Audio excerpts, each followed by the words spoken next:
La matinale d'Europe 1.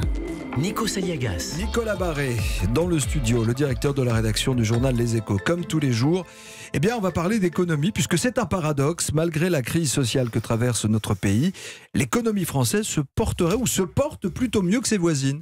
Oui, voilà. Si vous prenez par exemple les deux plus grandes économies de la zone euro, la France et l'Allemagne, elles offrent des visages très contrastés. L'Allemagne, par exemple, craint une récession. C'est ce qu'ont dit hier les 5 sages, qui est un groupe d'économistes qui conseille le gouvernement. Ils prévoient un petit 0,8% de croissance en Allemagne cette année. Mais attention, écrivent-ils, un Brexit qui se passerait mal, ça pourrait plonger l'économie allemande dans la récession. Un exemple, chaque jour, 150 camions traversent la Manche chargés de pièces détachées, rien que pour les 3 usines BMW au Royaume-Uni. Vous imaginez l'impact si le Brexit se passe mal avec ses frontières bloquées ou en tout cas très encombrées. Donc des perspectives moroses pour l'économie allemande, beaucoup moins pour nous apparemment. Oui, alors nous on souffrirait aussi du Brexit si ça se passe mal, ça pourrait nous coûter 0,6 points de croissance, mais en tout cas en attendant, l'INSEE revoit ses prévisions dans l'autre sens, à la hausse au premier semestre, malgré l'impact de la crise sociale.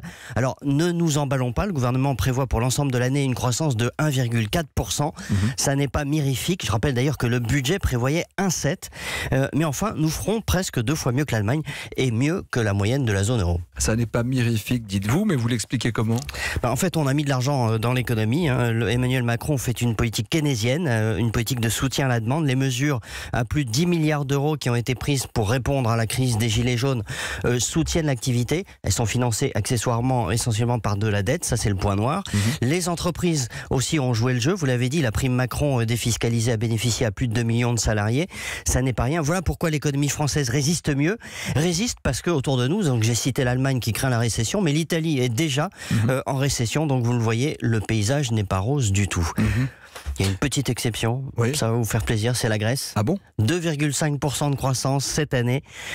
C'est la renaissance de l'économie grecque. On en reparlera un jour, mais c'est une économie qui revient de très loin. Comme le phénix qui renaît de ses cendres. Merci Nicolas Barré pour l'édito Écho tous les jours sur Europe 1.